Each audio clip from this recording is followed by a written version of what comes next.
Seguro que todos conocéis esta frase, si buscas resultados distintos, no hagas siempre lo mismo. ¿Creéis que las empresas están haciendo permanentemente lo mismo que hacían hace 10 años?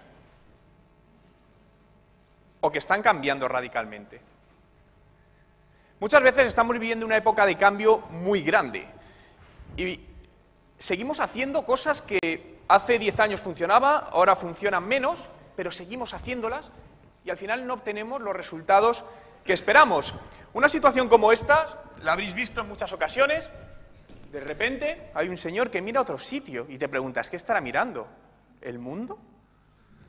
Donde vivimos en un mundo con el síndrome de la cabeza baja, enganchados a dispositivos portátiles, en este caso smartphones. Por ello he titulado la conferencia del Social Media al Global Media.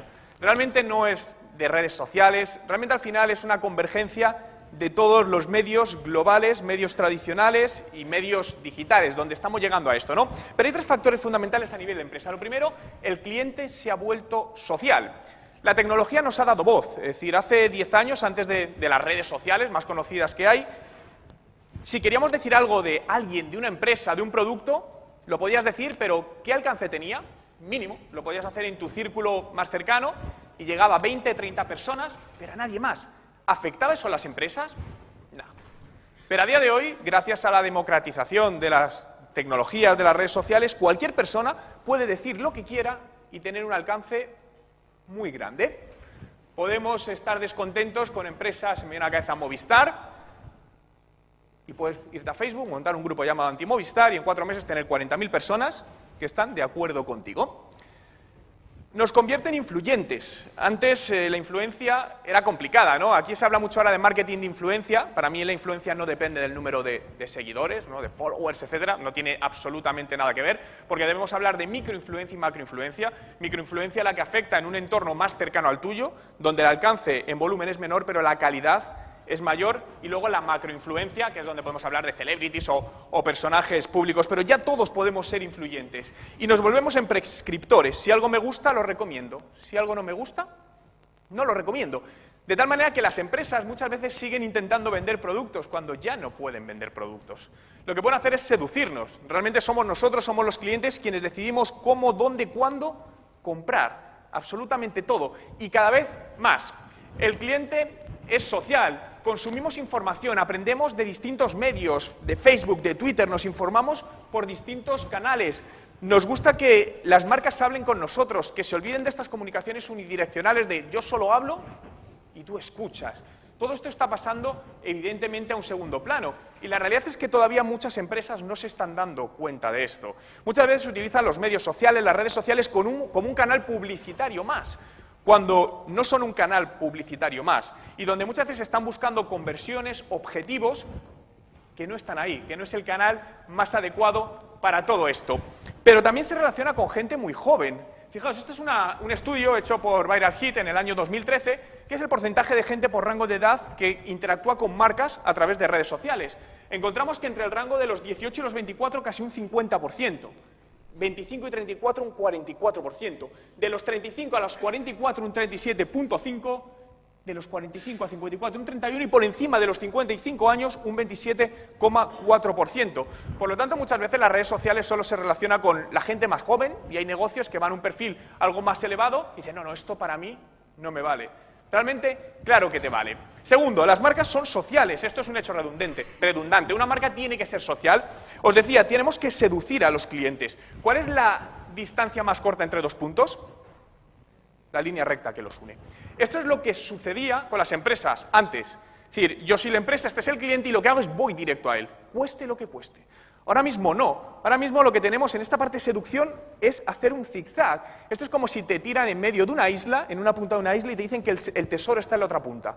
¿Qué haces? Puedes ir en línea recta totalmente, lo más probable es que nunca llegues, porque por el medio hay barrancos, hay animales peligrosos que te impedirán llegar. En cambio, si primero estudias el terreno, el mapa, haces un cuadro de cómo deberías llegar a tu destino, probablemente la línea sea un zigzag. Y esto es lo que tenemos que hacer desde las empresas. Una de las bases del éxito del posicionamiento presente y futuro de las empresas dependerá de la capacidad de generar contenido de calidad alineado con sus potenciales clientes. Contenido. Esto es lo que más cuesta de generar. Hablo de contenido de calidad en distintos formatos. Me da lo mismo que sea en blog, en vídeos, en audio, imágenes, da igual.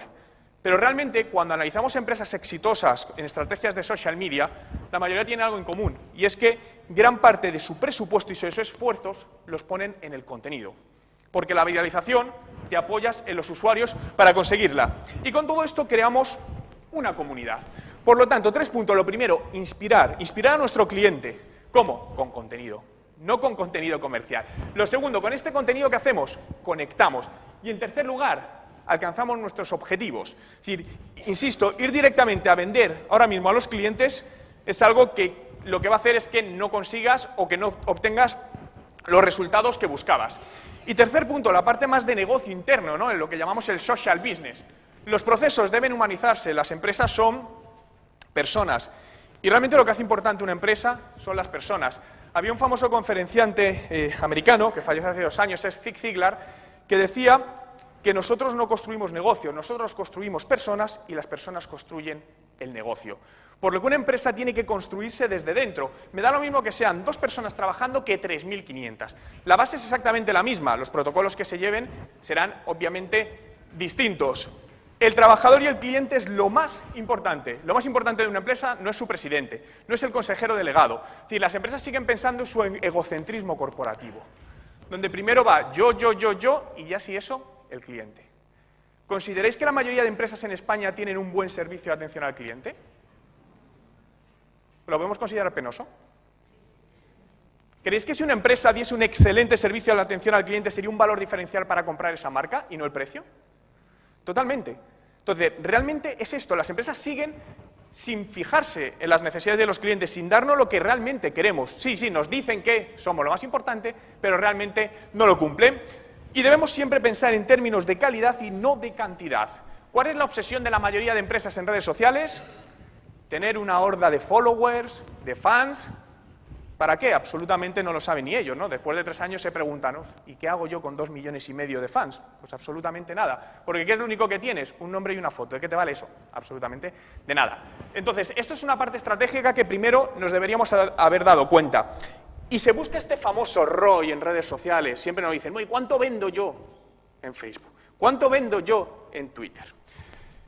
Los medios digitales tienen algo muy bueno, y es que podemos medir casi el 100% de las acciones que realizamos frente a otros medios más tradicionales. Pero el ROI debe basarse en 2 aspectos, el cuantitativo y el cualitativo, y buscar un ROI interno y un ROI externo. El ROI de la parte externa es el social media, el community management, social media marketing, atención al cliente, eventos, campañas, contenido de marca o prescriptores. Pero luego la parte interna de social business, que es lo que os decía, construyamos desde dentro. Si una empresa no es social, por mucho que quiera hacia afuera, es imposible. Todavía hay muchas grandes empresas donde entras en la oficina, esto fue un caso que me pasó hace 2 años, una gran empresa inmobiliaria nos llamó para establecer una estrategia de redes sociales. Entré, en esa oficina había casi 100 personas trabajando. Me reuní con el director de marketing, lo primero que le pregunté es, ¿la gente que hay aquí trabajando tiene acceso a las redes sociales? Me dice, no, para que no trabajen. Director de marketing. Y le digo, ya, pero ¿sabes que al final si alguien quiere conectarse puede hacerlo? Existen unos dispositivos que tienen 3G.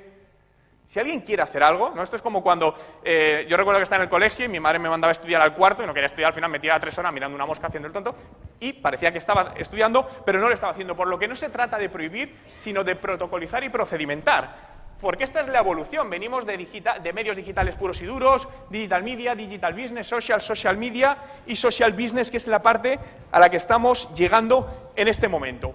Pero algo muy importante, profesionales del sector. Muchas empresas no acaban de obtener resultados. De hecho, cuando preguntas cuántas tienen estrategias definidas de social media, muy pocas. Cuando les preguntas cuántas han obtenido rentabilidad de sus estrategias de social media, muy pocas. ¿Pero por qué? Porque muchas veces no cuentan con los profesionales adecuados o no forman al personal para trabajar en todo esto. Cada vez el mundo digital es más complejo. Yo siempre digo que las empresas lo que buscan ahora son superhombres y supermujeres. No hay más que ver ofertas de empleo del mundo digital. Que sepa diseñar, programar, sepa de marketing, sepa también de publicidad digital, por supuesto, de analítica, sea un buen redactor. Es imposible ser bueno en todo. Hay gente muy buena en publicidad digital, hay gente muy buena en analítica, hay gente muy buena en community management. Por lo tanto, apostemos por estos profesionales Y empezando por una primera figura, que sería el strategist, ¿no? La figura que haga toda esta parte de estrategia. La táctica vendría después. Tiene que ser alguien social, curioso con las nuevas tecnologías, paciente, un buen jugador, un peso fuerte en social media y, sobre todo, una fuente positiva de inspiración. Y esto cada vez es más importante en toda la parte empresarial. Se habla mucho de este término, ¿no? El 2.0 se le pone a todo. Pero, ¿qué es esto? Para mí es la convergencia del marketing on y off. Es decir, yo no entiendo hablar de marketing online y marketing offline, para mí es marketing. Al final todo tiene que ir unido, no tiene sentido estar separando acciones. Claro, cuando vemos los presupuestos publicitarios que se destinan a medios tradicionales y medios offline, en España están por debajo del 20% a medios digitales. Cuando nos vamos a Estados Unidos ya más del 50% se destina a medios digitales. Pero para mí el marketing 2.0 es el que enfoca la satisfacción hacia sus clientes, es decir, enfoca y piensa todo alrededor de su cliente. Lo que hablábamos es lo más importante, a partir de tu cliente, de lo que quiere conseguir, de sus necesidades, organiza toda tu estrategia. Si os diesen una sola oportunidad de hacer una pregunta a una de estas 6 personas, ¿a quién se la haríais? Yo se la haría a este tío, aunque sea para preguntarle por qué está boca abajo. Para mí esto es lo que pasa a día de hoy en la mayoría de los sectores, donde la mayoría de empresas tienen más o menos mismo producto, más o menos mismo servicio. ¿Por qué te van a comprar a ti? Mira lo que hace tu competencia y haz todo lo contrario. Disrupción. Da un giro de 180 grados. Claro, esto da miedo, ¿no? El miedo al cambio. Dice, ¿y si me equivoco? Además, vivimos en una cultura corporativa donde se penaliza el error. Gran error, nunca mejor dicho. Porque si no te equivocas, es que no estás haciendo nada. Si no estás haciendo nada, es que no avanzas. Si no avanzas, es que retrocedes. Para mí, lo resumo con una ecuación muy fácil. Si tú das 3 pasos y retrocedes 2, el resultado es que has avanzado 1.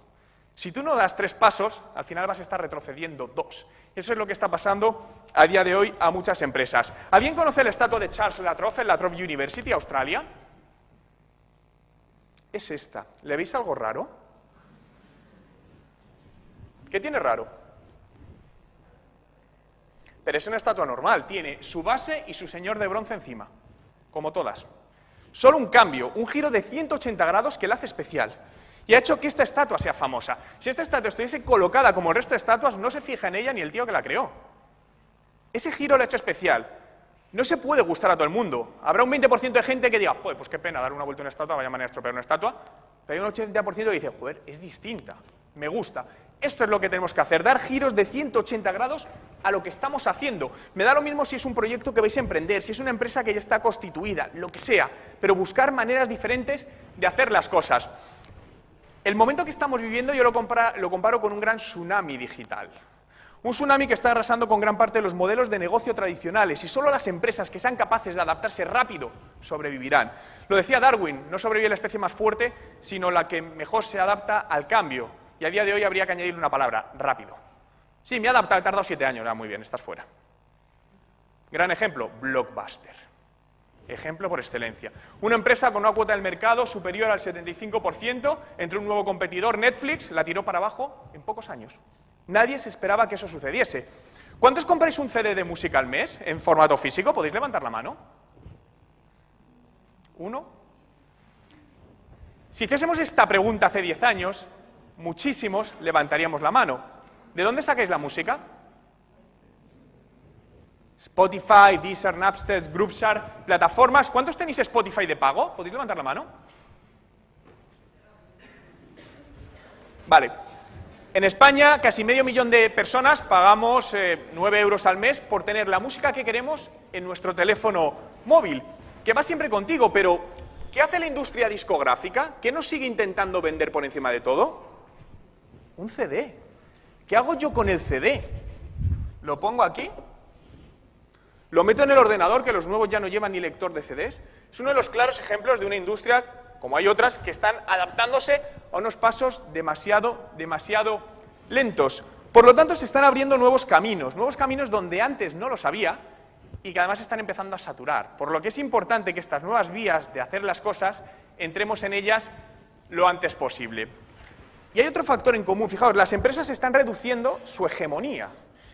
El tiempo en el cual eran más fuertes. Por ejemplo, IBM, su hegemonía fue 30 años.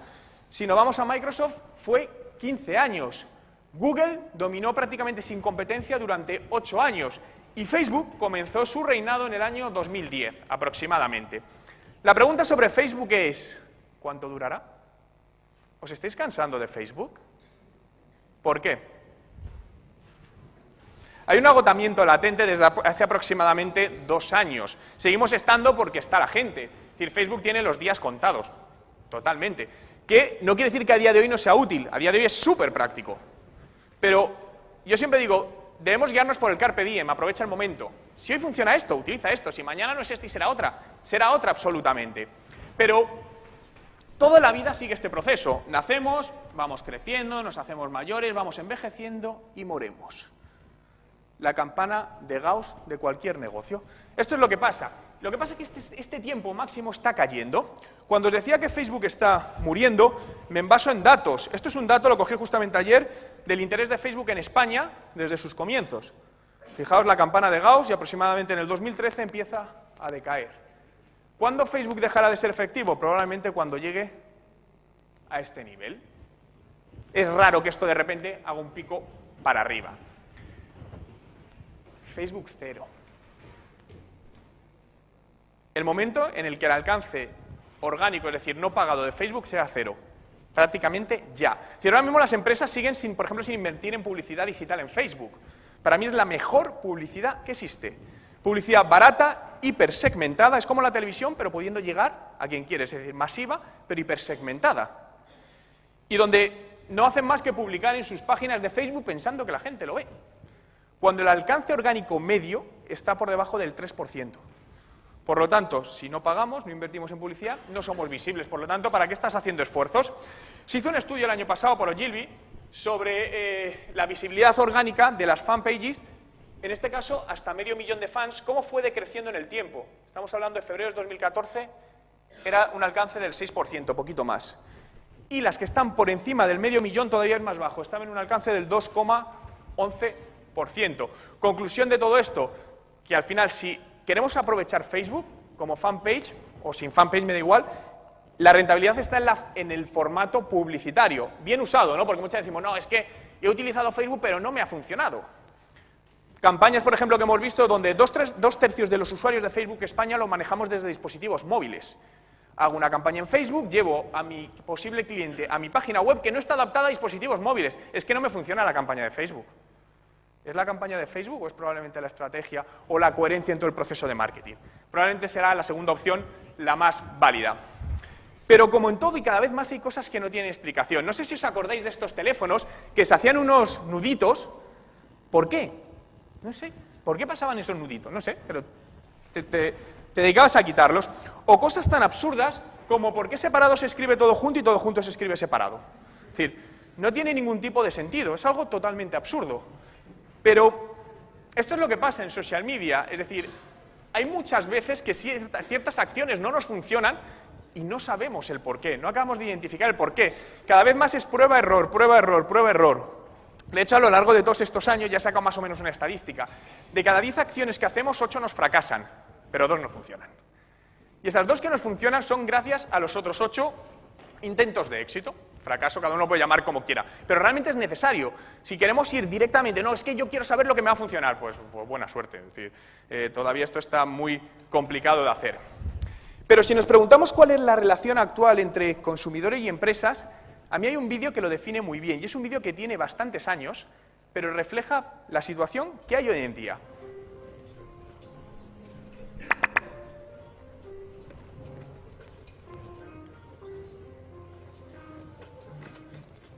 Hey there. Long time no see. Looking good. Yeah. Let's just keep this simple. I want a divorce. What now? I think you heard me just fine. Come on. This is me. What's wrong? We don't talk anymore.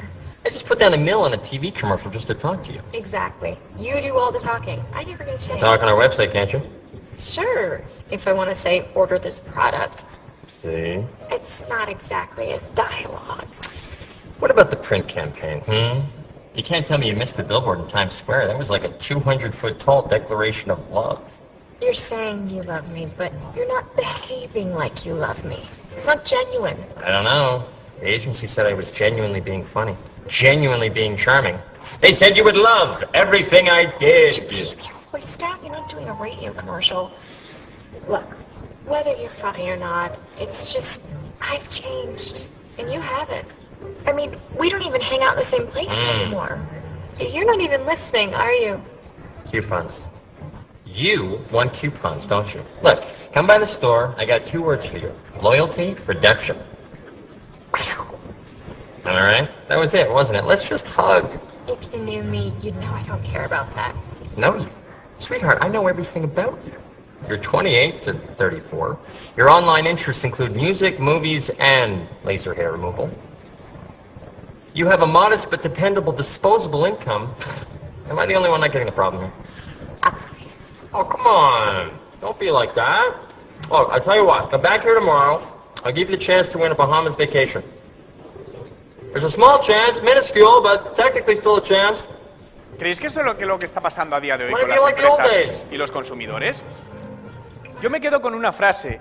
Me estás diciendo que me amas, pero no te comportas como si me amaras. Es decir, las empresas nos dicen, sí, tú eres lo más importante para mí. Llega Orange, Movistar, quien sea, el cliente es lo primero. ¿Realmente el cliente es lo primero?